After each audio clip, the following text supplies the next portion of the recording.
Welcome to another episode of Gamerheads, episode number 20. Oh, nice. Yeah. Cool. We're almost old enough to drink, people. We're almost done. We're almost old enough to drink people. We're almost old enough to drink people. No, there's a comma. Oh, okay. We drink good. people commas. Yes. Oh, lordy. So, welcome to the podcast.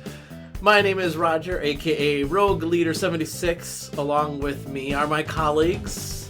I'm Jake. I play video games. I sell video games. I do fun.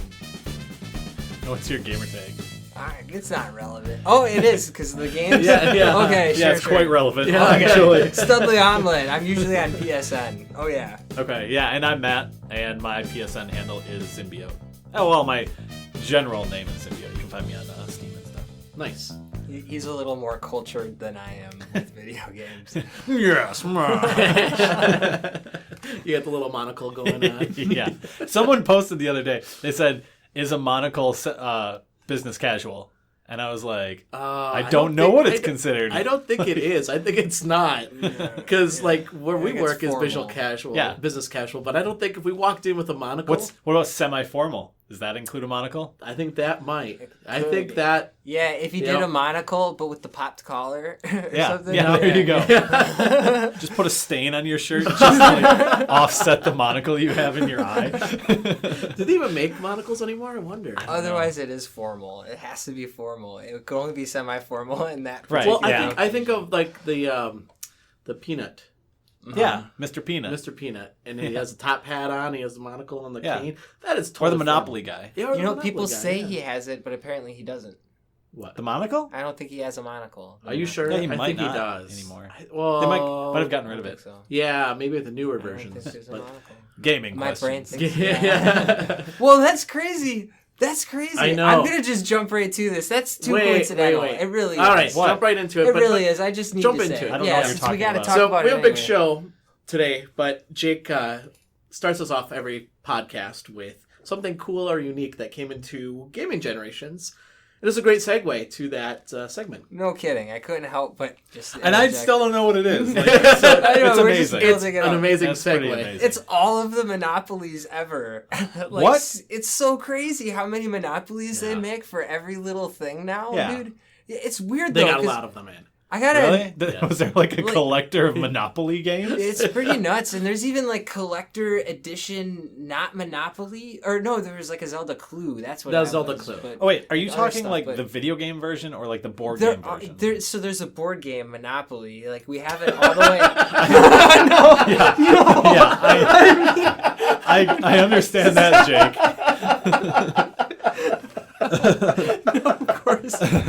Of course. But what I mean is, that's what we have, like the board game version of Monopoly. Like, but it's like all these. It's all the different, like, things. themes. So, yeah. So Okay. they have, It'd be like, like Zelda. But it's Rick a and board Morty. game. It's the board game. It's though. the board game. It's not like the PS3 copy of Monopoly, Correct. the It's digital not. No. game. Okay. But again, it's so nuts because all I could think of is like how like maybe sometimes people had Monopoly when I was growing up, but like nobody liked it. You know what yeah. I mean? So it really is. It must be for collecting or something. Those are like I don't know. hardcore. I think my cousin or my aunt or uncle, they're like way into like getting the monopolies. Not all wow. of them, but just like certain ones. Yeah. Oh. Yeah. They have tons. Now, what I think, remember all the ones that you had? You had I don't know, remember all of them, but like Rick and Morty? Yeah, Rick and Morty, Oh, Steven interesting. Universe, like Steven really Universe, weird. yeah. Like, Yeah. Things you wouldn't think are like necessarily Monopoly big enough. Yeah. yeah, Yeah. I've seen the first ones that I saw that were not at your store, but I was like, wow, this is the first time I've seen like pop culture in Monopoly was like G.I. Joe. And there was Cool. one other one too. I don't remember what the other one was. There's I was a like, Nightmare that's Before really neat. Christmas. That's pretty cool. Oh, really? Yeah. Wow. But yeah, you got a bunch of them, man. Mm-hmm. Yeah. Yeah.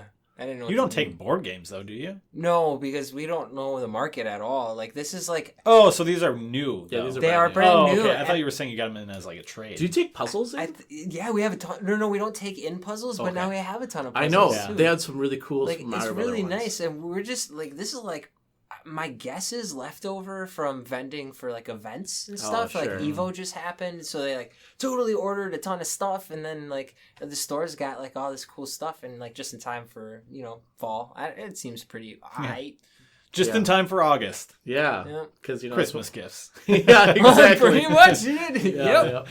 Another exciting thing that happened, Jake.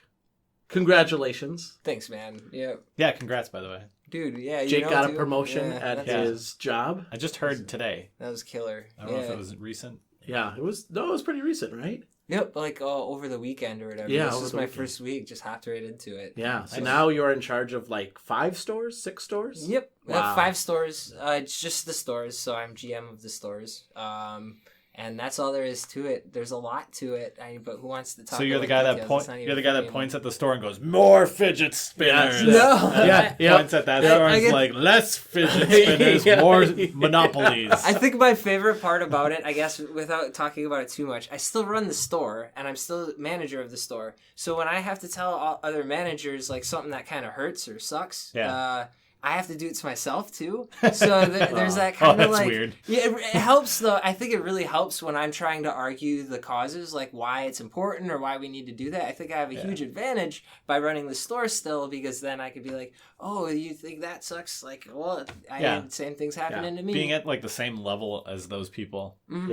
Yeah. That's really something that I important. miss where we are at. Yeah. Because it's a little different. It's a little more like tiered structure. Yeah, so when they tell you what to do and when to get it done by, they don't understand like what that entails. Like if there's a request that's too unattainable, I can totally step up and be like, from my experience, I don't think that's right. You know? That doesn't mean they won't overrule me, but yep. Cool. It's fun.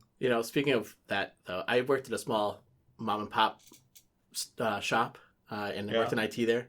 And whenever something unpopular came out, software-wise, I'd always say, "Well, this is what the owner wanted," and then they'd all say, "Oh," because I couldn't argue that because like he was in the same building as them. Yeah.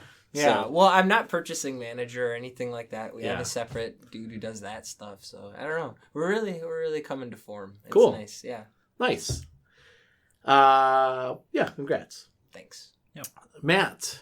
Yeah. We'll move on to the game dev corner. I hung the Nuka-Cola poster in my basement, so that's down here now. That is a development. Yeah. Now I realize how small it is when it's on the wall because it looks too small. And now I need something bigger. Anyways, I also drew... There's a lot of stuff on this whiteboard that you probably can't see, but that's a lot of game stuff that needs to be done and is going to take forevers. So instead of working on like the horror game, I kind of worked on some drawings and some other stuff just in general for general games and different art styles, and then found out that it probably would work well in a different game. So might be doing that. So the horror game might be on hold. I'm not quite sure yet. Yeah. But this other project looks cool. This other one's probably going to be a lot cooler, like in terms of like selling and stuff. Yeah. It probably has more More appeal, yeah. Like the horror community is amazing. Like, and you put a horror game out that's like decent to like good, and horror fans will like buy it and play through it and like be like, that was good. They're like diehard that way. Yeah. But it's also the horror niche. So anyone that's like, I don't like anything spooky, no matter like what it is, they'll be like, I don't want to buy that game. Yeah. So yeah. This one's something that's probably going to appeal to a little bit more people. And kind of party orientated in a way. Oriented. Thank you. Yeah. I was gonna say that word. I was gonna correct wrong, you, and then you started correcting yourself. Yeah. So. Cool. So actually, that you should talk about your blog too. Your vlog, actually. Yeah. So I do monthly vlogs now. We're recording the video for this one right now, actually. So there's a camera in here going, time-lapsing us. Yeah. But yeah, if you go to YouTube and look up subject matter games, I've done vlogs like throughout. Actually, I've had this company for years, so throughout the years. Yeah. But these vlogs will just be monthly, and they'll be kind of like about what I'm doing. Right now, the series is called Making Knock, because Knock is the horror game I was working on, which I found is a little restrictive if you decide to go work on some other game and then you keep doing the vlogs. Like, you can't keep calling it that because you're not working on that game anymore. So I'll probably change the name of that this next month. But yeah. You could just add like making not knock or something. Yeah. Making just not like a knock cross out in it and just like stuff. Yeah. Yep. Making stuff. And then just remove that whenever you resume working, Yeah. Yeah. Well, it's kind of the bummer thing was like starting a horror game and being like, this horror game's awesome and I always want to make scary games. And then like I sit down with a pad of paper and I start drawing things, and then like it turns out real cartoony and like goofy-ish and stuff. And I'm like, I have like a left and right brain in terms of like game making. I've got this brain that's like Reggie Fils-Aimé is like standing in it like Nintendo, like all cartoons and goofy things. And then the other part of my brain is just like Silent Hill and death and scary things. Wow. So I just need to mix those two things. Just mesh them together. It's the happy tree friends of video games. Yeah, exactly. Actually, there's this one idea for a game that I should tell you after this, because I don't want to put it on here because I kind of want to make it as a game in the future. Yeah, but it's a really gory, cutesy game. Nice. That would be fun. Is that the one you were telling me about? Yeah. Okay. Yeah. That would be interesting. Yeah. Clearly more to come. Hope so. That'd be cool. So let's move on to a segment that we have on here occasionally, and it's called the Gamerheads Gaming Spotlight.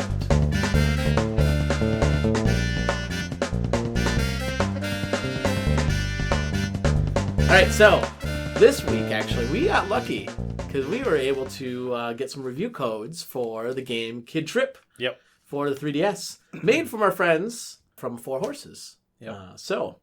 Matt and I got to play it. Matt beat the game. Yep. I did not beat the game yet because I am stuck on the final level of 3, World 3. Yes. I know you guys played it. I'm part of our Facebook messaging group. Yeah. And you're like, I got a code for you, Matt. Yeah. And I was you don't even have really a 3DS. busy. I was like, my phone was really screwy, so I'm still without a phone right now because I'm going on the work plan. And I know, but I can borrow one right now. We have a surplus of those since the price drop, and I didn't know that. I didn't know the price dropped. So there's the price dropped. Yeah, now it's like $90 for a used one or whatever. For a used the new 3DS came out. Yeah. But a used new 3DS is still like it's cheaper than what it was. It's nice. Really? Yeah, it's getting better. Like, although those are still kind of in demand, so that kind of it depends on how many. But anyway, I'm getting sidetracked. Yeah. The point. So was, my apologies to you because I didn't know you. I know you didn't. Very have a 3DS. interested. Even though I don't have a 3DS, man, I'd love to try it because you guys were like really like. Almost addicted. It's kind of crazy. So explain it, Roger. Explain what it is. So it was actually a game that was on the mobile device, and then Four Horses took it and ported it over to the 3DS. Yep. And so it's best way I could describe it is a constant runner that's a platform game. Wouldn't you say? Yeah. Like Mario meets a constant runner. Yeah. So when you start a level, like the guy just starts running, and you just control jump and like shoot, and then kind of run. His run isn't you like can sprint. His run isn't like super fast, so like sometimes you'll press it and not even realize he's running. So right. Which I didn't even know until like the last I told two you levels. So the game is like 1-1, 1-2, 1-3, and there's 5 of those, and then it goes 2-1, 2-2, and there's 5 of those, so there's like 25 levels, I think, unless something unlocks later. I don't know. Yeah. 20 levels. Okay. Because there's four worlds. There's 4 worlds, and then there's 5 each. Yep. And yeah, I didn't know until like 4-4 that you could run. Or 4-3 or 4-4, because Roger told me. Yeah. And I was having like, that game's like really hard. It is really hard. And I think at the end you have to run in some spots. Maybe you don't, but it seems like it kind of is a little easier maybe if you run and you get the timings down a little better. Yeah. But it's super addicting. Wow. And that sounds awesome. So it's interesting because like you'll get to parts where you're just going to die because you haven't done it before, right? So like it's almost trial and error to the point where you have to try it. Be like, oh, I have to do this to get past here. Nice. Whoa. Okay. Yeah. At first, I was thinking like a Bit Trip runner, but like this sounds like a more hardcore like take on that kind of genre. I've never played Bit Trip. I've seen it. It's similar to that. Yeah. But in that one, you have like multiple options to get through. It's not like the trial and error. Yeah, this is like one hit, you're dead. Yeah, like that. It's not like that at all. Yeah. I mean, it can get like a little fast or whatever in that other game, but it's That's probably like my only like annoyance with the game is like at its core design when you can't turn back in like a Mario style platformer. Yeah. that's where like the struggle is real, because like that's part of the challenge. So I understand where like playing it, you'd be like, oh yeah, this is fun, because as soon as you beat it after all your trials, like then it's cool. Yeah. But like as you're going through it, you're like, oh, I hate that I can't just go left a little bit sometimes, because there's like single little platforms you'll have to hit sometimes, and, you know, and there's like a bad guy or something, and he just moves in such a way that they've got the whole levels timed. So like if he's moving up and down kind of like a sine wave or something, you'll get to him at the point where he's kind of just like coming down or coming up, so jumping really doesn't help. You have to either like throw something at him. Yeah. To get these like rocks. Yeah. That's your weapon. You can throw rocks. Yeah. You can jump on their heads too, actually. Yeah, you can. So it's like, sounds so awesome.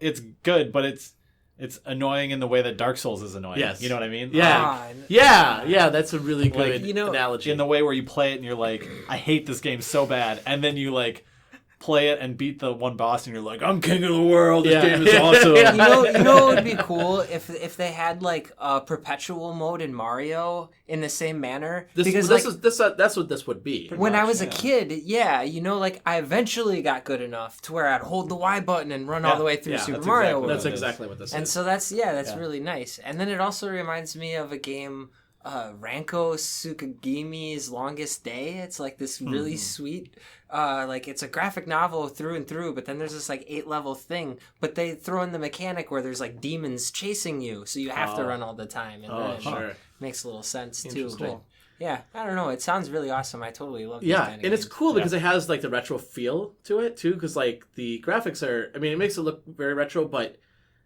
man, just I thought it just looked so stunning on the 3DS.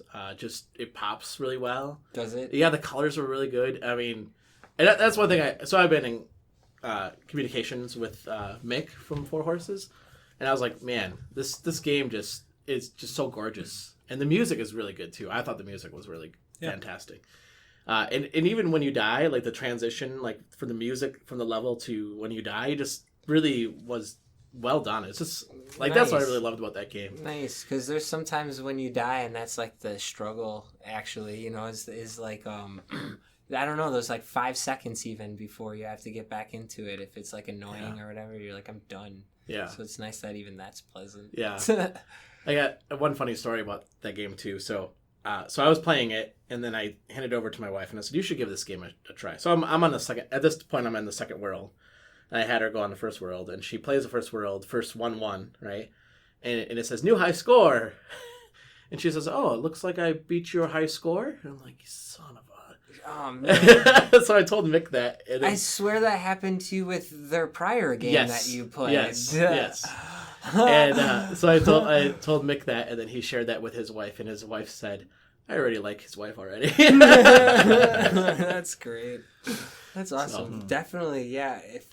If there's, is it available? It's available now. So I'll just pay for it. So this came out today. Awesome. It came out today. So this is Thursday, the 27th of July. By the time this podcast come out, it's going to be probably Sunday. But it's available when you listen to this podcast. It's $3.99 on the eShop. Cool. Yeah, it's really affordable. 3DS now, and they're porting it to the Switch. Yes. So yeah. Really? Yes. Yep. So he just got the dev kits. I think he said yesterday. Yeah, they have a text blog. I think it's on their website. So if you want to read some interesting things about the game engine or the core of the game and stuff, they got a lot of stuff on there about that.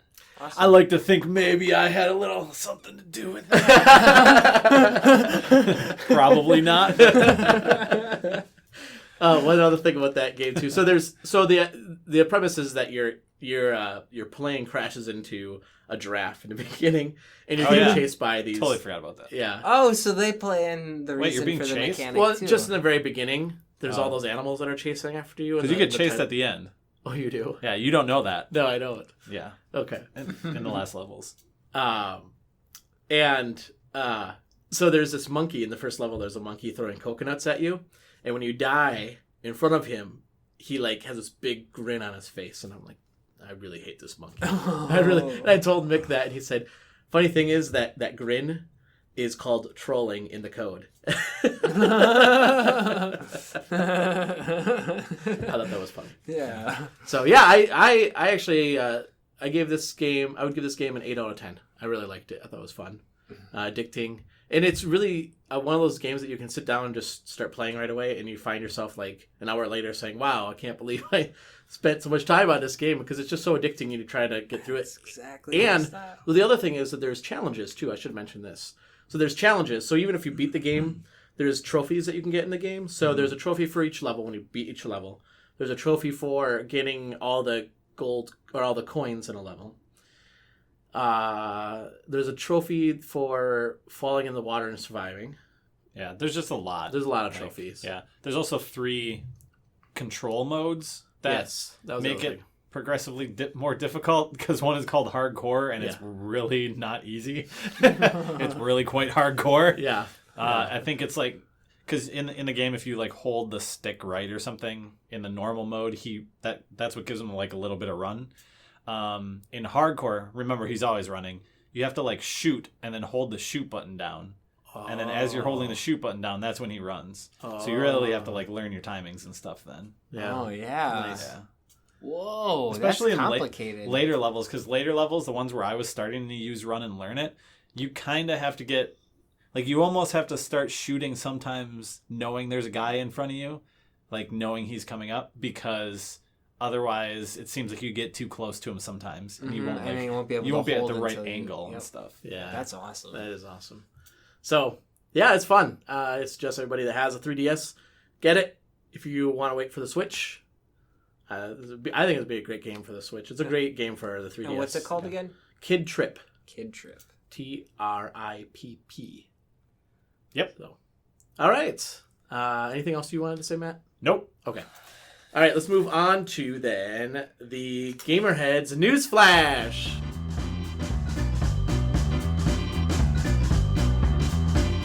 The Gamerheads News Flash.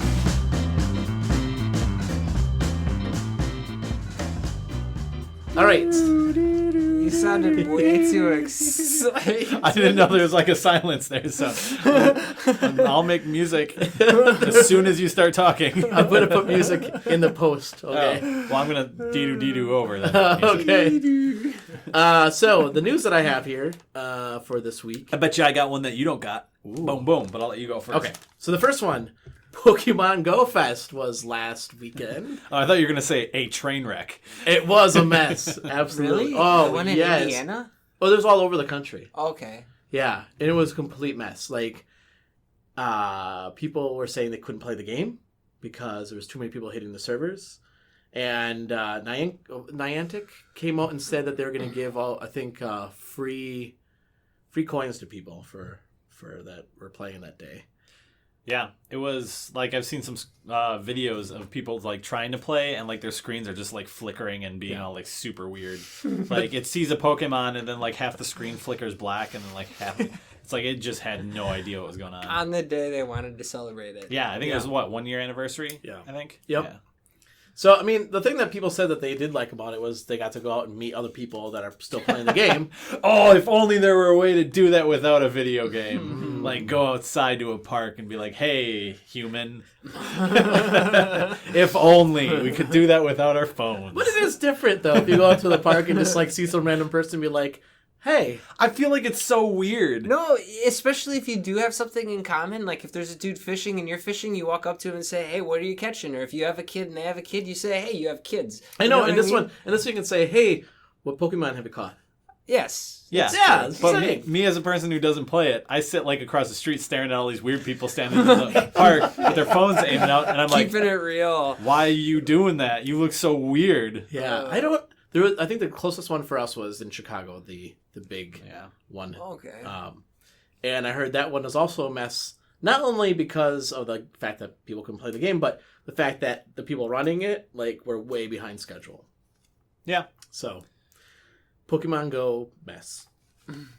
The next one, Super NES. Hey, the classics. I like that. Yeah. Do you get any pre-orders, Jake? Not yet. We haven't gotten allocation. Neither did Walmart. Really? Okay, I don't stop feel bad. them. Yeah, it didn't stop Oh, them. They put it Lord. online, and oops, I'm taking that back. Really? Yeah, all the people like that put pre-orders in. No, that's why we didn't take pre-orders. Yeah, though. it was up for like a half hour Yep. on the Walmart servers, like on that last Friday or something. And then as of yesterday, Walmart said to everybody, "Sorry, Yeah. you're Canceled. not getting that. Yeah, canceled. You're not getting that pre-order." It was interesting though because before that they were canceling some people's pre-orders, but not everybody's. So then some people are saying, "Well, maybe I'll still get one." Yeah. And no. So everybody's was yes. canceled. And Okay. what I think Walmart said was, "Sorry, it was a mistake. We shouldn't have put it up."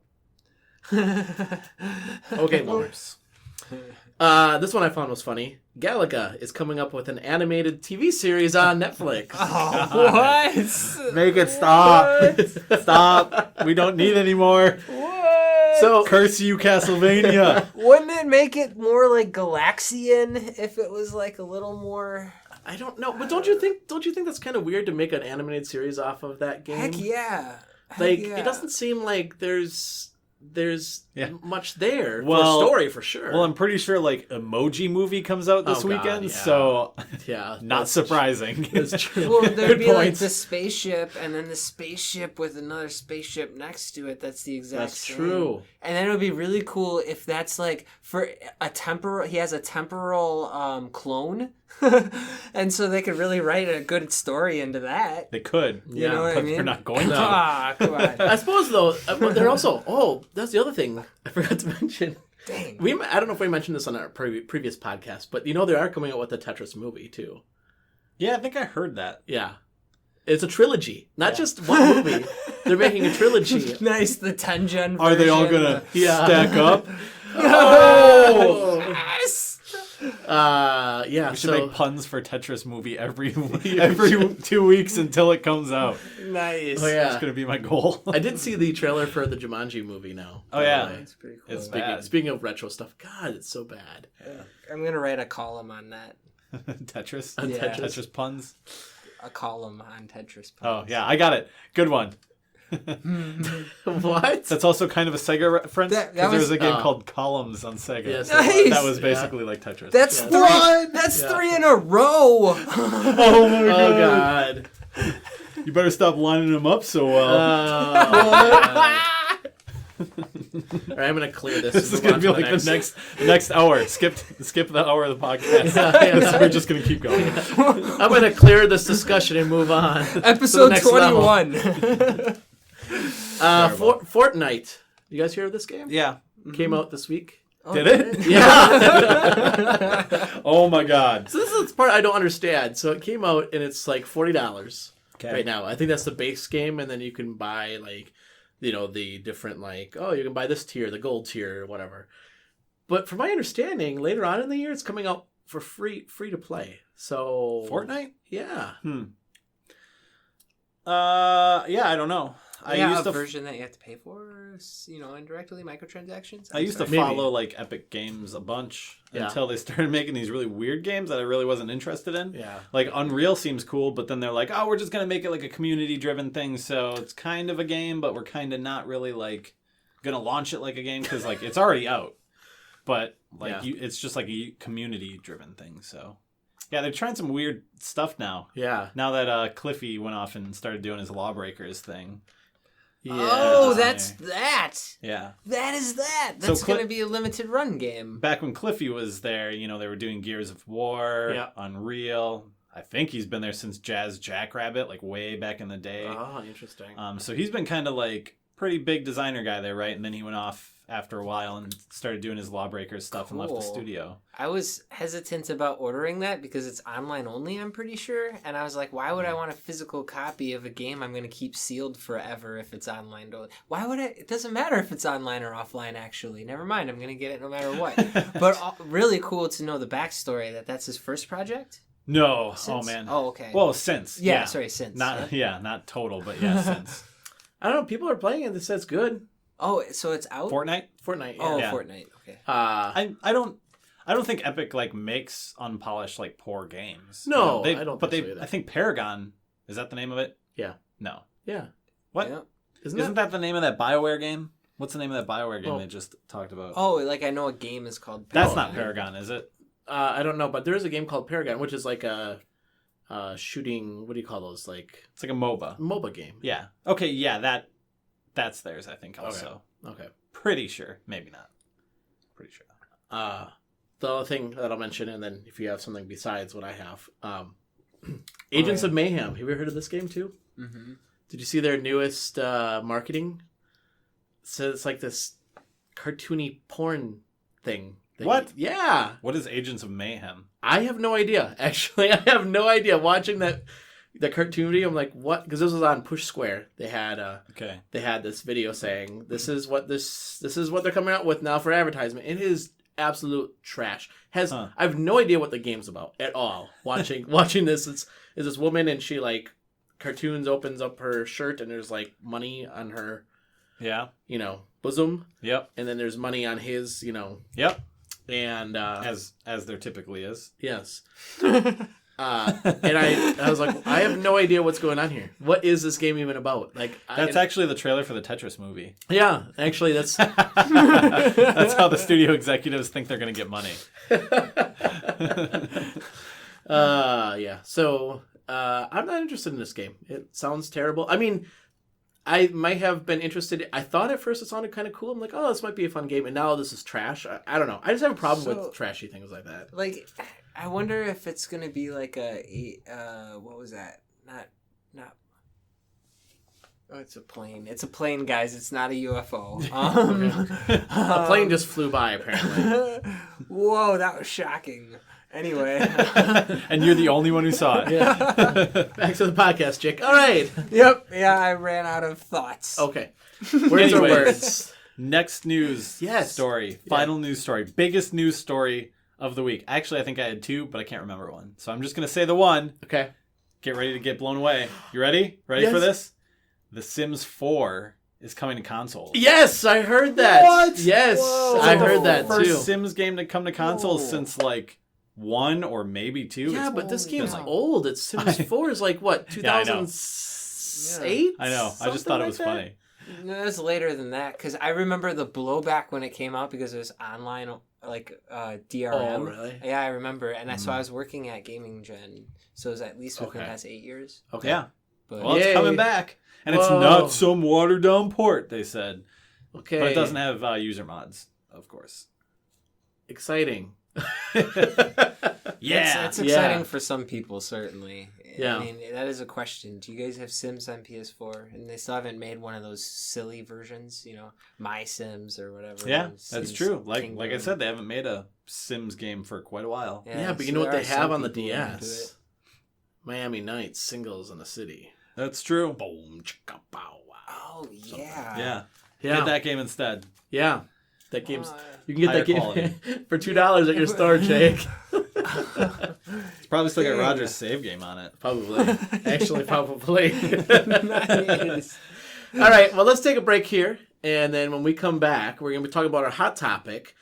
And our hot topic this week is whether the general gaming public needs to know the technical details of a game.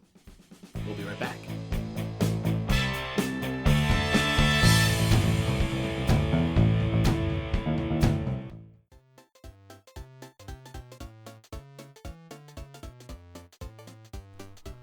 Hello, Gamerheads. This is Roger.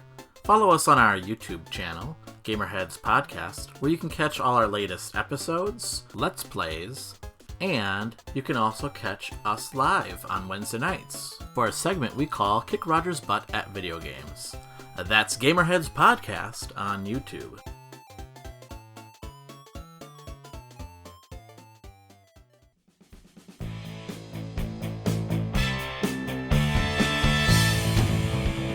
Welcome back to Gamerheads, and today's hot topic is whether the general gaming public needs to know the technical details of our game. So there was a debate on Twitter. Yep. And Matt, do you want to talk about that a little bit? Yeah. It was between a lot of people, so I think I saw it first from Jim Sterling.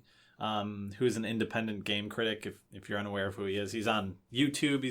He does YouTube, I think, solely now. He used to be at Destructoid for a while.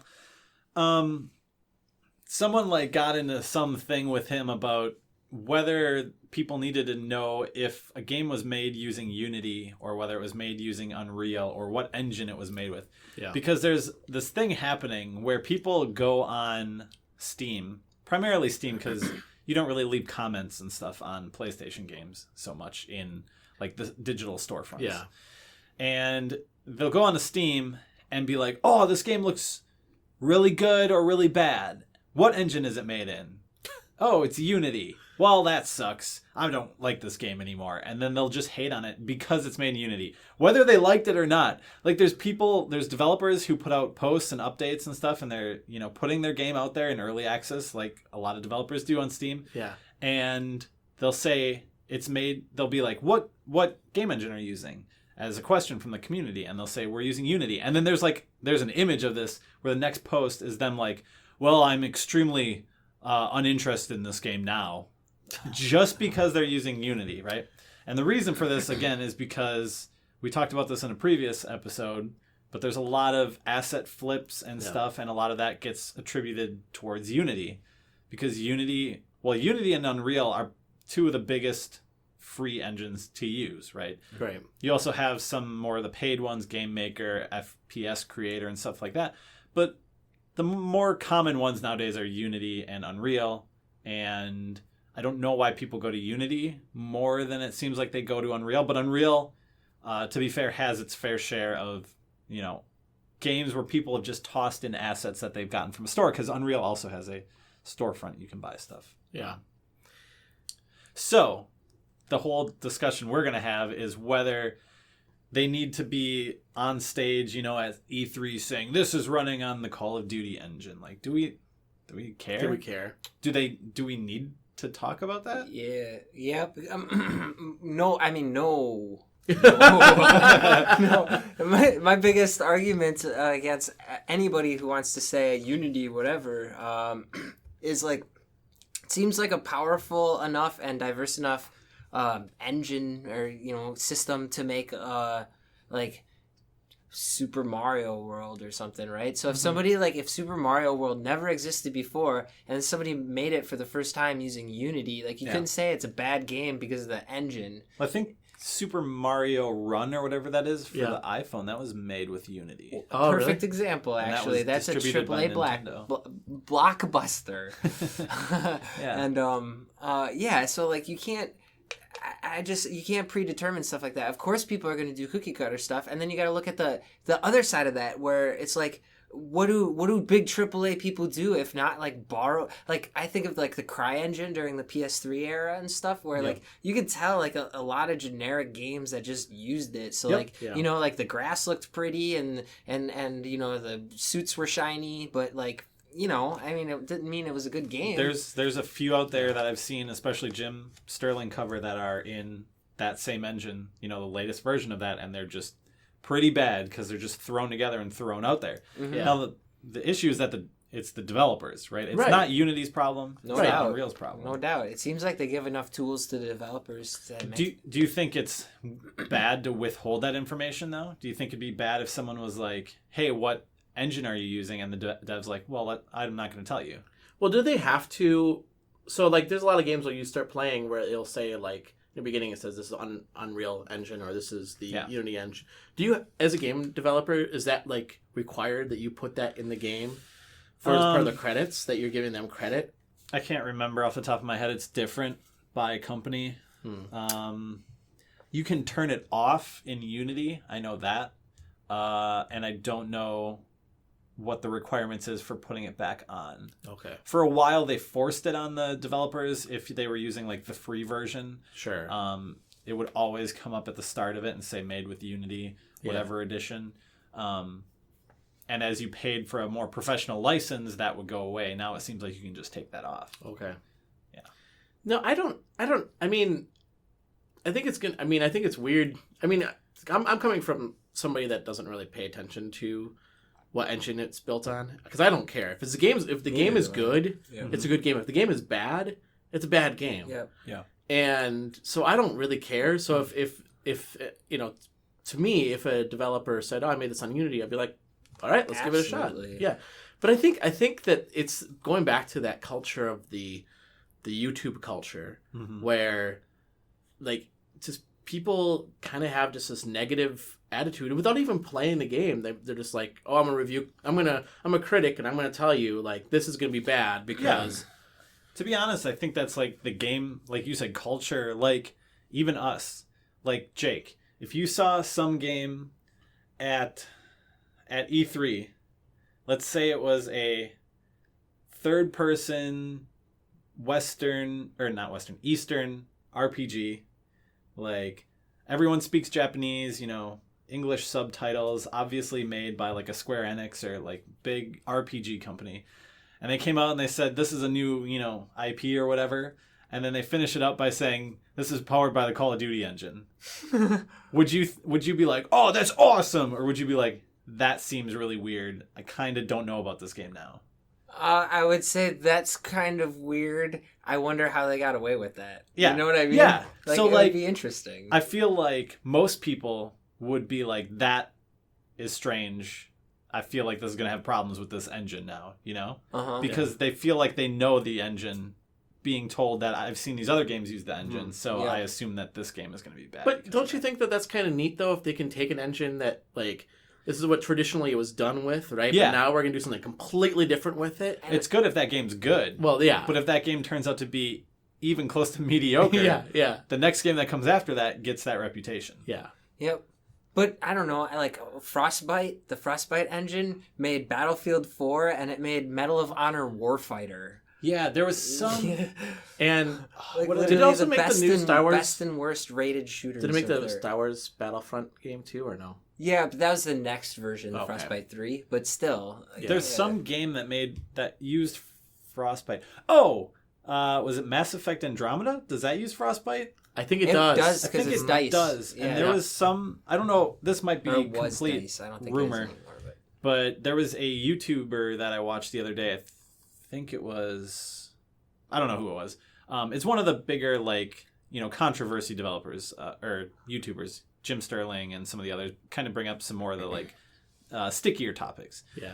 But anyways, what they had said was that part of the reason Mass Effect Andromeda had such numerous issues was that Frostbite was not an easy engine to develop with what they wanted to do. Whether that's true or not sure. What were the previous Mass Effects on? I don't know. In-house, I would guess. BioWare tends to do a lot of in-house stuff, I think. Interesting. So, we're in agreement that, you don't necessarily need to say Unity or Unreal or whatever is powering your game, right? And I think we're in consensus that if you come to preconceived notions based on the engine, that you're probably ill-informed and shouldn't have an opinion. But wait. Okay. Can I say one thing with that, though? No, I'm speaking on your behalf. The end. Okay. But I think... No guest. I think that Unity has a bad rap because of the fact that it has all these... We were talking about this earlier today. It has these assets where the DLC almost, right, for developers saying, hey, these are already built out for you. And it's almost like cheating in a way where they can build these games so quick and they're garbage games. Not all of them, but probably a good majority of them are garbage without any thought behind them and just throw them out there. Yeah. And I think that's what gives it such a bad taste is the fact that, Unity it makes it so easy for anybody to create a game. Yeah. And I think that's why it gets such a bad rap. Right. See, I'm on the opposite, before we go to our next thing that I was going to bring up, I'm on the opposite end where I use Unity because at the start of game development when I was really doing it more seriously, I looked at Unreal and I looked at Unity and was like, what's the pros and cons of each and which one do I want to go with? Yeah. And I chose Unity. And then over the years, Unity kind of has taken on this rap. And now that I'm developing in it, I would pride myself on being a better developer of Unity things. Now that I'm jumping projects again. but at the same time, the demos that I've done are probably a little higher quality than a lot of the stuff that's actually been released in some of these lesser, people that are throwing up asset store flips just to get money on Steam or to sell. Yeah. I think what they do is they sell badges or something or whatever those things are called in Steam. It's like the achievement thing in Steam. Yeah. I don't know. I don't use Steam enough, but it's like. I think we were talking about this RPG Maker, where people will take an RPG Maker and make an RPG and say, I want to make money off of this. You didn't really, you just use it to create your story, but really all the programming behind it it's not that hard. Some of them do a lot of development to that. And those turn out to be the really good games that stand out. The same, I think, Game Maker Studio. Yeah. There's several very good games made by that thing, but those people did a lot of work on that engine and on their assets that they put into that engine. But there's a lot of people that are just looking to make a quick buck. Yeah. So if we're agreeing that we don't have to discuss technical details like engine, do you think it's necessary that developers disclose what FPS counts a game runs at and what resolution? Because those are technical details of the potential engine.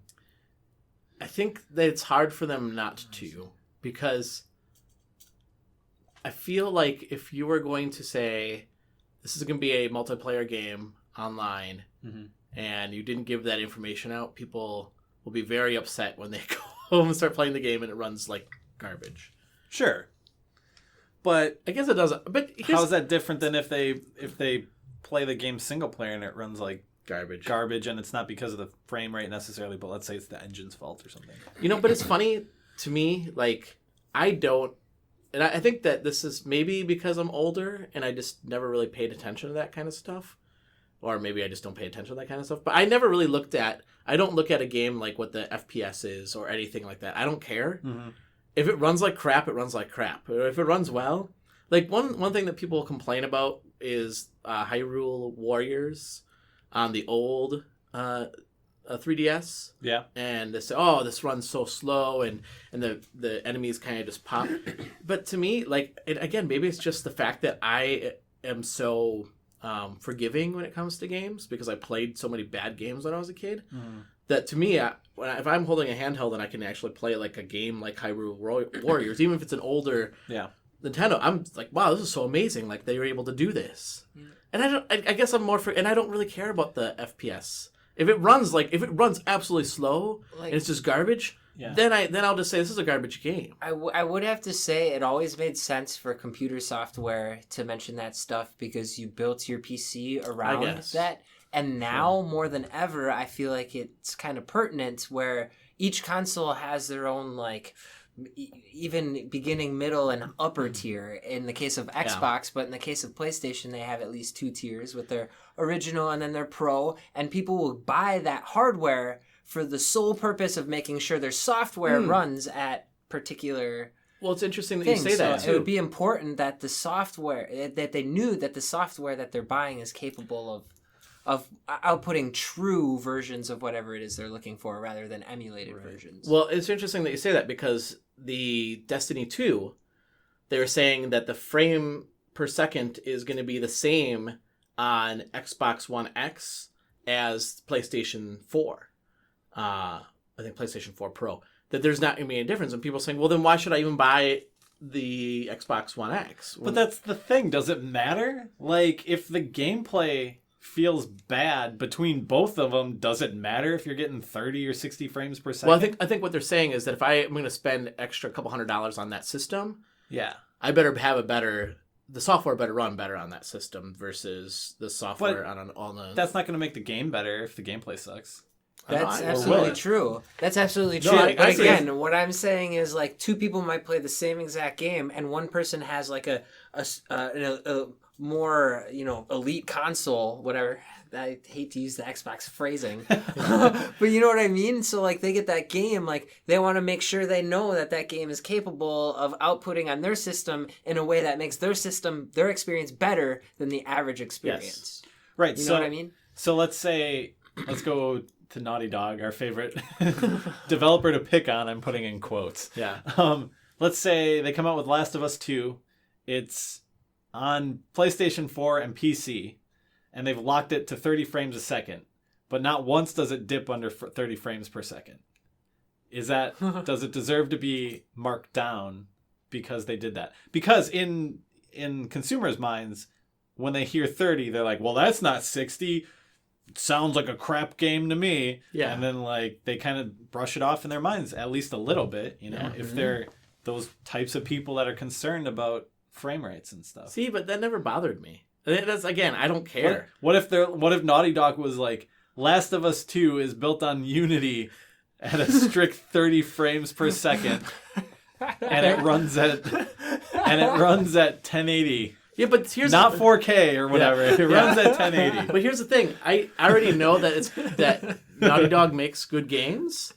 Yeah, It's like that's So what I I'm don't saying. care. I don't care what they're building it See- on and how fast it runs. See, as a kid, I was always into graphics. I thought graphics were the coolest thing. Well, And this I've was, done it. you know, when I was a kid, this was pre-Doom 3. Remember when Doom 3 came out, there was a big hubbub. There's no way that game is real. There's no way. Yeah. I remember sitting in a basement and us all cowering around our friend's one computer watching it, being like, oh my God. Yeah. I could run that on like a printer now.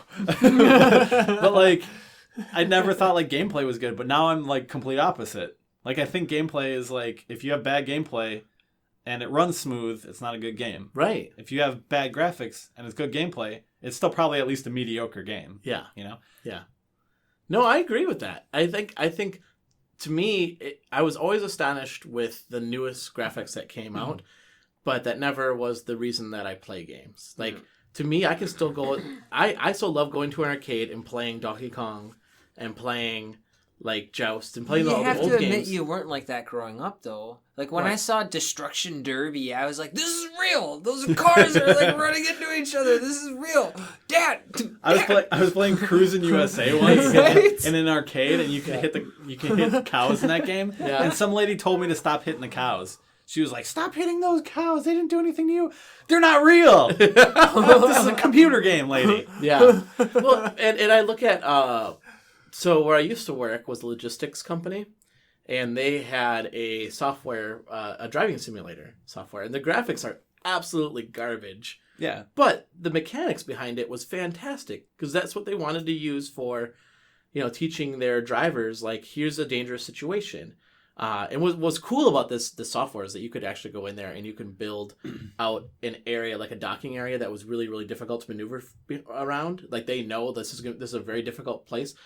They could actually build that all out in a simulator and have you drive through that. And or tricky areas like, oh, you have to make, I'll turn here. It's kind of difficult to make that turn and get around. Man. They could build that all out. The graphics weren't great. I mean, they were like PlayStation 1 graphics. Yeah. But the mechanics behind it was so realistic and it was so cool. Okay. Get ready, Oh boy. because we're gonna dive one level deeper now. Uh-oh. This is like the 7 levels of hell or Yeah, what? we're going one level deeper. Okay, first, we all agreed that we don't really necessarily need to know what engine Correct. it is using. But we said we still need to know technical details like the frames per second or whatever. Well, I think you generally said is. yes to that. I said I don't care. I don't personally care, but again, I'm saying there are certain consumers who You can see demand why that based people on would their want that. purchasing history. Right. Okay. Whereas you wouldn't be able to see why disclosing what engine it is would necessarily be a concern. Exactly. Yep.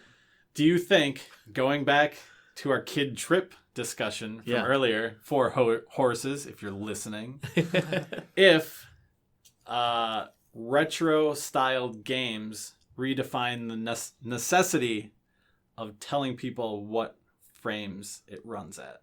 Because retro games don't have the same restrictions, technically, that a Mass Effect Andromeda has with a big open world, right? They're rendering small little 2D sprites on a flat plane. There's maybe 4 layers of them. It's probably still some type of performance that needs to be pulled out of the game, but it's nothing like, Destiny and Kid Tripp are a different beast to handle technically. Right. Bingo. Well, I think that's what I was kind of alluding to, alluding to, earlier. In regards, Words are words, Jim. words are words, man. Regardless of their spelling. Yeah. Like Or meaning. if somebody created a Super Mario World in today's, Unity or whatever, like, would you say it's a bad game? Like, hell no. So would you say it's a great game, though? Absolutely. so what do you- There's no way people would. I don't think they Wait, would. So can I understand? I just want to make sure I understand the question. So If it redefined everything, but I guess, asking- if it never existed before. There wasn't a game like it. We went from like Mario, and then there was the Super Nintendo era, but they skipped Mario, and then they made Mario again for N64, and like, I don't know. Like Right. because like I still feel like the action on that game, like maybe it can't even be emulated. You know what I mean? Like because of the frame rate on a CRTV. Like who the heck knows actually? But people are saying that the experience is nice on the NES Classic and that it's going to be the same on the Super NES Classic. Not to get into that, but again, so I think kind of like I thought along those lines. So I'd say like why? Yeah, obviously doesn't affect that. 2D games for the most part. Sure. Are you asking games that are built to be retro games? Should they be coming out and saying, "Oh, this was built on Unity and this is how this frames the FPS"? Is that what you're asking? Not necessarily if they should be, but if we said that that's necessary, why would it be necessary for that? If it's not necessary for them. Where's the line? I mean, you do care. You do care if it runs well enough, but you don't care if Kid Tripp runs at 30 or 60. No. Because 30 and 60 for a 2D game is going to be smooth. Yeah, right? Exactly. As long as it doesn't dip. Maybe you'll see some very slight difference, but really not probably going to see it. I think it comes down to, again, the same thing that before. Like, if the game is a good game and it runs well and it plays well, I don't care what the frame rate is. Even if on the big games, if it plays well, somebody's like, well, this is only 30 frames per second. Mm-hmm. So, like, it plays well. I don't really care about that. I also think it's important just because, like, for the same reason, like, people who take pictures say the kind of camera they used or the kind of filters that they used, lenses. I think the same thing just applies to the arts in general, where it's like, it's just nice to say, like, hey, this is how it performs, or this is, like, what we used, or... Yeah, but there's a difference between, though, like, I can look at a photograph that's taken on my phone and look at some photograph that's taken by a really nice digital camera with, like, nice zoom and everything, and I can say, you can see the difference there. It's way better. Mm-hmm. Yep. But I think if somebody's like, oh, I built this on Unity. No, my point is... And the game is... They're both, if one's game's terrible, but they're both built on Unity, one's fantastic, I don't care. It's just saying, that game's terrible. That's my point, though, is like, you wouldn't say, like, oh, this picture looks awesome, but if I knew they used a Canon or a Nikon, like, it doesn't change your opinion of the picture. Yeah, no, but the picture itself... It does to some people. It does to some people. But I would also say that the picture itself... Like a picture, again, taking a picture with my cell phone is not going to be as nice as taking a picture with a nice But sometimes digital they camera. are. iPhone did the whole thing about that. Okay, I'm sorry. I'm talking about my personal cell phone, not. But that's because you're not a professional photographer. No, I know, but I'm saying. But I think people can say, I can take Unity, right? Mm-hmm. I mean, I think that's my argument is that. Somebody can take Unity and do a really fantastic job with Unity, and somebody can take Unity and do garbage with it. Mm-hmm. They're still both built on Unity. Yes. But you can certainly see the difference in just quality. Like somebody can have a pro camera and take a crappy picture. Well, that's what I'm saying, though. But let's say, I guess a better argument would be, we both have the same cell phone cameras, and I'm able to take a better picture than you can. No, that's not true. Dude. Yes, because I have a successful eBay account. I have a successful start. No, not you personally. No. I'm just saying, if somebody was more talented, let's say we both had the same equipment, and I'm just a better photographer because I know how to use the camera better than the next person. Okay. Anyway, yeah. Then I can say that's a better picture than that one. So there's another thing that I think Jim Sterling has been coming on to recently, and other people have as well. There's a large number of games coming on to the PlayStation Store, right? Yeah. Indie games yes. that are very low quality. Some of them seeming to be almost asset flips themselves. Yes. Okay, let's say you buy 2 games from the PlayStation Store. Good one and some garbage one. Like, who do you point to first? Who do you say why did you put this on the store? You always point to the garbage one first. No, but most people will point to Sony. They'll say, Sony, why did you let this on your store? I see what you're Not saying. devs, why did you put this out? And I think that's what, like, you're talking about. Oh, yeah. You're talking about, like, blaming, where the tree hierarchy points up to, Yeah. One person that controls the multiple things under it, kind of like a tree. Yeah. I thought you were saying, in general, do people say, oh, man, this is a great game, or if you played a bad game and a good Yeah, game, but you're always going to point out if it's the a bad good game. if it's a good game, no one goes, "Hey, good job, Sony, for putting this on your store." Yeah, exactly. But if it's a garbage one, they're like, "How did this get on there?" Yeah, but that's the same thing if you go out for out to eat. You get good service, you're not going to be like, "That was amazing service, great job." I expect that. If I get poor service, I don't expect to get we poor talked service. about this. You're weird like that, though. No, it's like okay, sorry, I just might go off a little bit, but it's actually related. It's like when a bank has a slogan, walk in and we'll have friendly service. That's like the bottom tier. I expect it to be friendly service. Like your slogan should not be "we have friendly service." Your slogan should be something like along the lines of "we'll protect your money, we invest it smartly, so that way we can help you grow financially." Not "we have friendly service." Mm-hmm. You better have friendly service. And the same thing with games. I think like the bottom line is, I'm sorry, Jake, I just want to connect it. But the bottom line is that when it comes to game dev, it better work. Like that's the bottom rung. Like it better work well. And I think that's the thing though, is like we're arguing two different answers to two different questions, where basically okay. So what I'm saying is tell the specs and whatever, and it's up to the person whether or not they want to compare that to the quality of whatever game comes out. Whereas you're saying it's almost like inherent that people are going to do it, so we should ban it. Or no, you didn't say that. No, outright. didn't say that at all. Not ban it, But you know what I mean? Like where there is a certain level where maybe we don't have to say the frame rate and stuff like that. Whereas I'm saying again, there are certain people who want to know, and that is for good and for bad. But I think if they want to know it and they're a consumer, they should have a right to that, just like they do with a Blu-ray and what frame rate it has and what pixelness. Resolution. Yeah, I just got a promotion in the gaming industry. Yeah, pixelness. So what's the resolution on this game? It's pixels. It's got 8 pixelness. Yeah.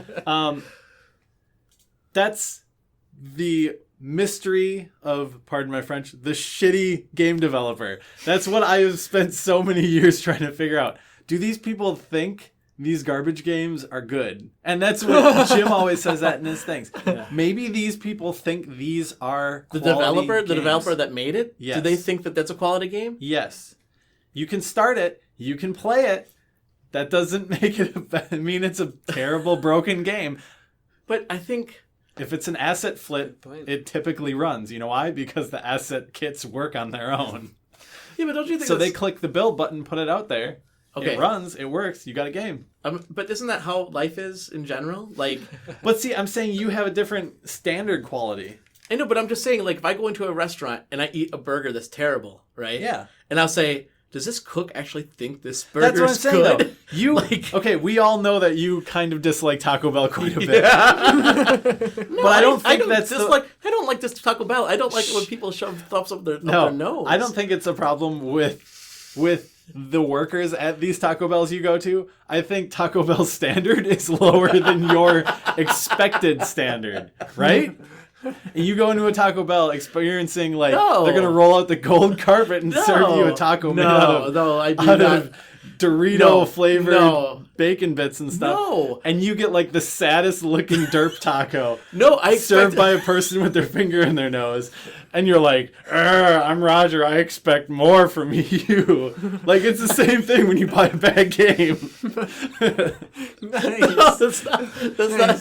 No, hold on. Taco Bell can get you a gold PS4. It's still a taco, but whether it's a dirt taco from a fingerling or a Doritos bacon taco from, God Lord Bell himself.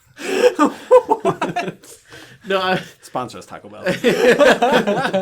No, I think if I walk into a Taco Bell, I have an expectation of what I'm not going to expect to walk in and expect to get El Jefe tacos, right? Because I know that El Jefe is an upscale taco For you place. people, that's a local taco place that's very upscale. Yeah, very upscale, very expensive. Literally means the cow in Spanish. No, El Jefe means the Right. boss. Okay. Yeah. So I'm a know-it-all. Or don't speak Spanish. Pixelness cows. That's what it means.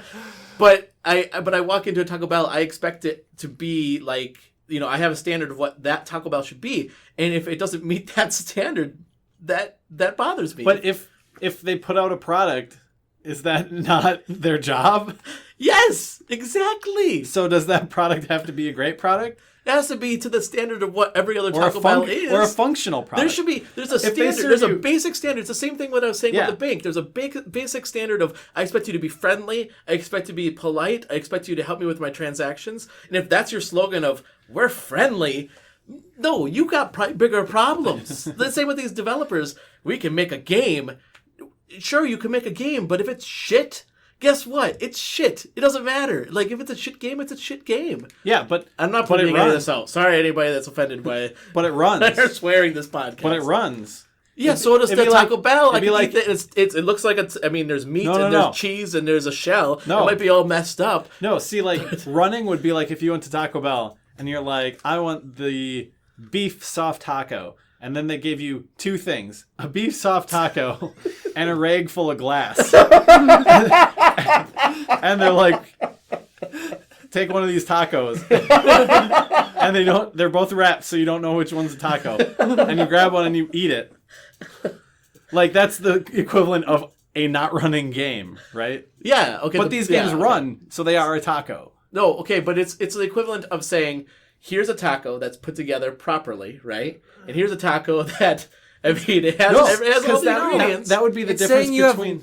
Can I just say you have one market, and in that market you have El Jefe and you have whatever, and so you can pay 99 cents 20 times and get $40 worth of 99 cents 20 times, or you can get $40 one time and like talk about how great the tacos are. And, like, those are your options where if you're a starting developer, and we had this conversation before, it's like, maybe, I don't know if it was actually on the podcast or whatever, but it's like, do you have to start out low and then, like, work your way up through the gaining popularity and just kind of sell your soul and your games cheap for a little while to try to make it? Like, I guess what I'm saying is eventually all the good games prove themselves, just like in the AAA market. Like we talk about plenty of crappy games and nobody's like, oh, it totally ran at, like, 20 frames a second, like, all the time, and that's why it's bad. Sometimes that happens, like Ride to Hell and stuff. Yeah. But generally speaking, the bad games were bad games because they were bad games. So are you saying that... Or the shit was shit because it was shit. So let's, using the analogy there again. So, the 99-cent games, like, I don't expect them to be, like, knock my socks off AAA quality. Yeah. But they better run. But... on the flip side, like, I can also say, like, that taco wasn't the greatest, like, because the ingredients weren't fresh. Obviously, the person that put it together didn't know how to put it together, didn't know how to put the taco together. So, I mean, it still was a taco. I still ate it, but, man, that person next to them made that same 99-cent taco, and, like, they used the better ingredients because they, like, went through and said, you know what, this lettuce is old. We're not going to use that old lettuce. We're going to use fresh lettuce. And I'm going to teach you how to actually put it on properly. And it's the same 99 cents taco, but man, it tastes a lot better because that person actually put time and effort into making that taco better. And I guess what I'm saying is if you have that level of taste, like, that person who made that 99-cent taco will eventually be making $40 tacos. I know. So just buy the $40 taco. That's what I'm saying. No. There's plenty of people out there who want to, like, give a chance to the person. But don't you want to give that person the chance, the one that's taking their time to make it that 40-cent or 99-cent taco well? Yes, like, exactly. If you give them money, then eventually, that's why that person's really good. So many games that have like 3 downloads and everybody says, "Do not buy this," and then nobody buys it. And then there's these games that came out and everybody's like, "Where did this come from? It's the greatest thing ever." It blows up. It'll speak for itself eventually. Okay. It's a morality thing almost on the dev too. It is. No, and I think this is the problem. And I mentioned this before, but they come out with, like, Unity comes out with all these assets that you could just start with the ground running, right? To be fair, yeah, Unity allows people to sell assets. People develop the assets, not Unity. Okay. Unity does have some of their own, but for the most part, it's other people. Like, an artist will go draw some, pixelated sprites and put them up there in a pack as 2D art sprites, $10. Sure. And then people buy them and be like, I'm just going to make a game, a generic RPG that's like one level, and use all these sprites and go. And they play it and they're like, okay, well, that was interesting. Like, Yeah, I think that it comes back down to the morality of, like you said, the morality of the developer. Like, how can you going back to the taco, right? How can you as an employee feel good about yourself if you go in and you just like you don't care about the quality of your work? Any job, it doesn't matter what it is. Yeah. But if you don't care about the quality of your work, it's gonna show. But there's people out there that they think Taco Bell's really good, even if it's not a good day. Yeah, me. And I work there. Yeah. It's sad. So, I'll buy a garbage game. I'll think it's garbage. I probably won't support that person again. Yeah, but you might buy another 99-cent game and say, this is actually really fun. I just did that, man. I did. Yeah. Yeah. I'm saying that not just because the price and the platform that it's built on shouldn't matter. Like, again, if you use Unity equals Taco Bell, I could go into a Taco Bell and I could have the best experience. Like, the guy actually took time to make a good taco for me. Yeah. It tastes delicious. But that's my expectations that they're going to actually put work into what they're building, right? Yep. Yeah. And if they don't, then shame on them. I guess what I was saying, though, is also Unity isn't equivalent to Taco Bell or whatever. Unity has Taco Bell and El Jefe within it. That's the whole point, is you can make great and horrible within any engine, no matter what it is. A AAA one that somebody pays $1 million to use, or one that's free that has all these dev kits. Yeah, okay. I guess I was saying more of if we're going to use a level playing field, right? And so here's Unity, and you have some employees that are just I'm just going to try to make money off of this. I don't care if it's good or not, but I'm just trying to make money. That has nothing to do with the resolution and frame rate. That say, I'm going to work on 3 different games because I have all these great ideas. What if that's... I haven't finished one yet, but they're all great ideas. Ouch. Ouch. So what if that's their version of quality, though? Well, that's... it's quite a feat to take a game and put it on a storefront. I'm just saying, as a developer, there's a lot of hoops you have to jump through. Yeah. My first game was very hacked together, and I made it so I could get through the Microsoft store and stuff. Yeah. It's still, relatively original, but it uses assets and stuff like that. Yeah. So how is that not their learning process? What if they put that out and they're like, hey, this is a good product. I pushed this through, even though they didn't make it. There's people we have talked about off of this podcast that have made things that are not good. Yes. But their quality standard is seemingly lower than other developers we know, myself included. Yeah. But you're right, because the people that we haven't talked about on this podcast. Yeah. But off air, and I don't want to bring that up. But you're right, they think that is good. Yeah, that's what I'm saying. The people who work at Taco Bell think Taco Bell is good when they make it sometimes, even though the lettuce is soggy and the glass is fine. That's what I'm saying. But then somebody... Or they just don't care. You don't know. That's the problem with these devs. You don't know if they don't care or if they are trying to get something else out of it. And I think that's the hard part, because, it's like with any job. Does your employee just not know how to do their job, or they just don't care, right? Is it a training issue, or is it a motivational issue? Well, and there's always exceptions to the rule. I think an example would be Madagascar comes out, frame rate doesn't matter too much, but Gran Turismo comes out, frame rate matters a lot. Yeah. So it's also, I guess, even the game. If the new Call of Duty comes out, frame rate probably matters, to be fair, we probably should have said this at the start, but it definitely matters for VR and stuff. Sure. Because that's going to physically make you sick. These are cases we just talked about a whole case where it's not actually making you throw up. Yeah. Right. So generally speaking, there might be exceptions, but again, I'd say throw it out there, because if you're going to lose those haters or whatever because of frame rate, that's just the way it goes. Eventually, they're going to have to learn for themselves how to distinguish a good game from a bad one. But I think also, though, it comes down to the person that's developing it, right? So if somebody comes out and says, God, this game is terrible, there's 2 ways, and it's just in life in general, right? There's two ways you can handle that. You can either say, all right, what made it so bad, and I will learn to improve, or just say, screw you, I don't want to hear your criticism. I'm just going to sit in this corner and keep working on what I'm working on, right? So That's true. 2 ways you can take the criticism. And the people that want to learn and want to grow are the ones that are going to eventually grow, right? Yeah. And the ones that just say, screw you, I don't want to hear your criticism. I'm going to keep building the stuff that I'm building. They're not going to grow. Mm-hmm. Yeah, to be fair, a lot of the people that Jim and other people have interacted with that have done stuff like this on Steam typically are we don't care. Yeah.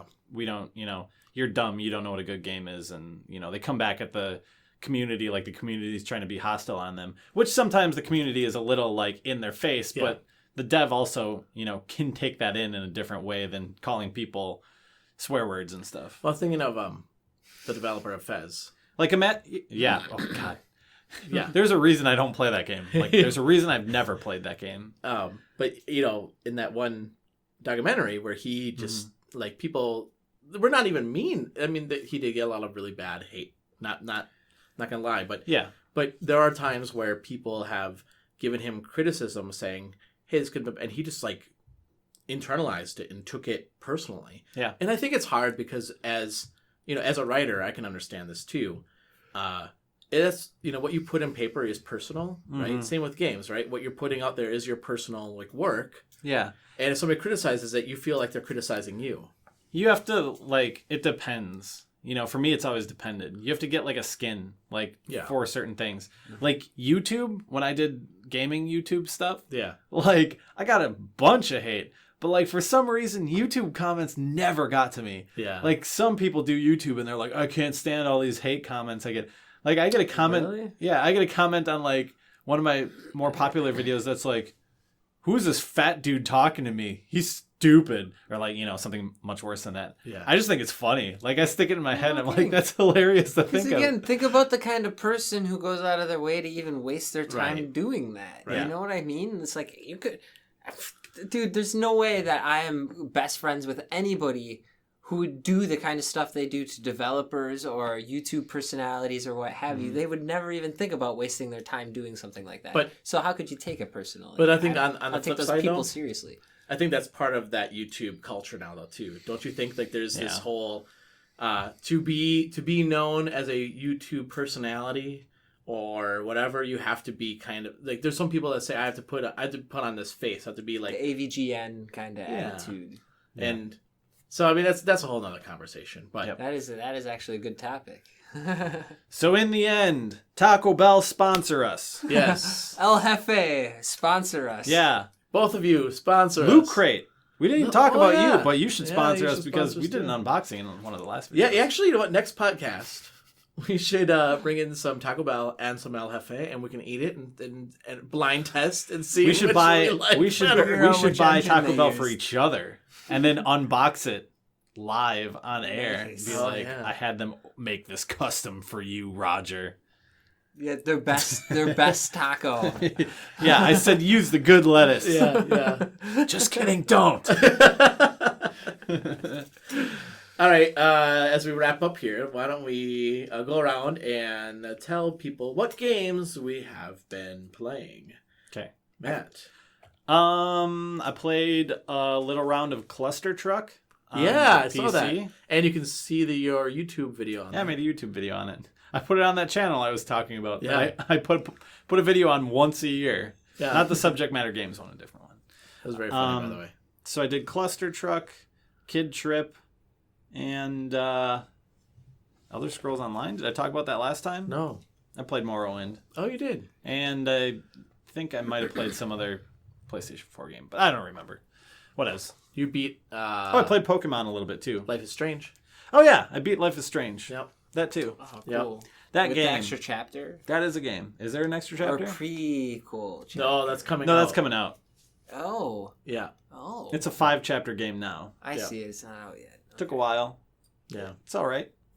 Nice. Jake. I have the limited edition, but it's sealed. Of Life is Strange. Yeah. It's one of those games where when I finished it, I was like, this game's story and stuff is like amazing, but I don't want to play this anymore. And I didn't want to play it for the last couple hours I've been playing it because after, like, you know how we talked about in one of the previous podcasts how you were like getting the moral decisions between like choosing things. After a while, like, you know how you were saying you want to go back and see what the other option is because of the morality of choosing the bad option. Right. After a while, I was like, I don't care about the bad option. Yeah, sure, whatever. And in Life is Strange, you can rewind time and choose a different option. Right. After a while, I got so sick of rewinding that I'd just choose the bad option and be like, yeah, whatever.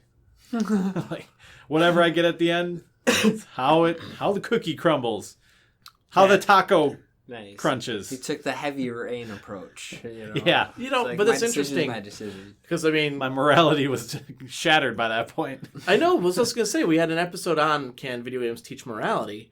And it comes down to the point of, let's just get this over with. I'm sick of it. Let's just continue with the story. Well, especially when your story, like, kind of spoilers, but kind of not spoilers. Life is Strange is all about just, like, drugs and rape and murder. And, like, after a while, you're like, yep.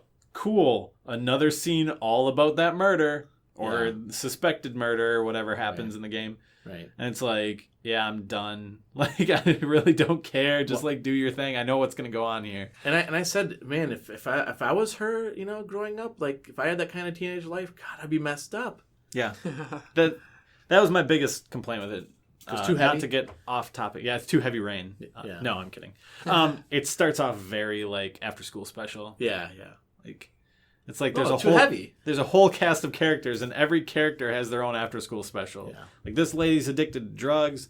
This girl, her boyfriend's cheating on her because he's a bad apple that's got a gun at school, and like it's just like, oh God, like to be thrown in to that world. Yeah. My God, that's why Kid Tripp. He flies into a giraffe. Run. Yes. Jake. I got to the title screen of Deponia. Nice. And that's as far as you got? Yeah. Okay. Roger? game? No, I'm kidding. I really did only get to the title screen of that one. That was funny. Yep. And then I just decided against it for now. But I will play like that. An adventure game? Yep, like a $20. Yeah, we got that game for free. It's a real pretty looking game, oh, yeah, right? it was. It was part of the bundle. And that's why I bundle. played it. Yep. That's where I did it. I saw it there. I have it, a copy. Not free. We got it as part of the bundle. We paid for it. Yep. Yeah. That's right. Yep, that's where I saw it. And yeah, for whatever reason, something happened. I got sidetracked. But Battlefield 4, I went to instead of Battlefield 1. I'm not good at Battlefield 1, so instead of trying to get better, I'll just play what I'm good at. So I did that, and then that shredded game I mentioned before about like those like paper mache style snowboarding or whatever. Yeah. It's so cool, man. I didn't know what it was when you mentioned it, but now I can picture it because I've seen it. Oh, nice. Yep. And then Chronicles of Teddy. What was it? Like, you play the weirdest games. Dude, Harmony of Exodus. That's what it is. Okay. It's like you start in a room and you're a girl. You wake up and like you walk to the door and you look around just a little bit more. You open the door and then it goes to the next scene and the next scene, and then eventually you find out there's a button that you can see the map and all the places you've unlocked. It's very Super Nintendo style, it's so good. It's so good because like all of a sudden you walk down these stairs and there's this floating teddy bear and he's like, come over here, check this out. And then it takes you to this crazy world and then you like explore it and stuff. And there's like books that, get you to different places. And again, you got to refer to the map. And it's so It's on PS4 or what? Yeah. I think I've heard of it. It's actually really cool, but it's like a little complicated. So, you open up enough things and then you go so far enough and you could keep going, but you're like, there's that area back that I want to check out, So then you'll do that. And then like you open up all these things and you forget what you need to do and it becomes a thing. So yeah, I don't know. Those are the ones I've been rocking in the past couple of weeks. Nice. Yeah. And yourself. I know a few actually. Yeah, so I've been playing Kid Tripp. Mm-hmm. Loving that. And then I played Until Dawn. Yep. A couple hours of that. I've been streaming that, so you can follow that on our YouTube channel, which is Gamerheads Podcast. And man, everybody in that game, they're just terrible people. There's like nobody good in that game. I'm like, oh, I hope they survive. Yeah. I was watching. I'm like, I really don't care about any of these people. They're all terrible people. So I tried to beat Castlevania, Harmony of Dissonance. Ha! But I was all proud of myself because it said, the map, like I got 100% completed. I'm like, yes. And then I realized I had to go back and complete the map all over again because it's 2 halves of the map. Yeah. And I was like, oh, God, this is hard. So I beat Steel Empire, though, Matt. Steel Empire. I still beat 2 and you beat 1. Yeah, that's true. But that was a game that I went back to beat. And I beat that game, and I was all proud of myself because I was like, yeah, I actually beat a game. And then Animal Crossing, because my daughter has been really into Animal Crossing. And then almost every night she's like, Dad, can you come to my town? Okay. I'm like, no, but I gotta. All right, don't go to your town. Like, sorry, Castlevania. Okay, and one last thing before we leave then. If you want to get a hold of us and you want to send us questions or comments, you can. You can send us emails at gamerheadspodcast@gmail.com. You can follow us on our Twitter account. That's GamerheadsPC. You can direct message there or tweet us. Facebook is Gamerheads Podcast. And I'll have all these links in our podcast notes as well. Matt, how can people get a hold of you? Twitter at Matt Christian, MattChristian, and PlayStation Network Symbiote. I guess Xbox Symbiote. I never use my Xbox. Anything Symbiote. There's all these people like adding you as a friend on Xbox. XYMBIOT3. Yeah, just on that topic real quick. Yeah. Like PlayStation Network seems to be getting hit with a lot of spam lately. Just FYI. Yes. Oh, yeah. If you're a PlayStation user. Yeah, I got one that says, "Hi, stranger." Yeah. Yep. Huh? You did too? Couple. And Okay. then you see they have 0 trophies. Yes. No trophies, no activity, no So, games played. Yeah, just be a little aware of that if you Yep. just get a rando message. Totally. But if you get a random message from Studley Omelet, you know it's good because that's me. Don't open the pictures he sends. Don't do it. Don't do it. You know you want to. And then you can add me on PlayStation. It's Rogue Leader 76. All right, thanks everyone. And until next time, Gamerheads out.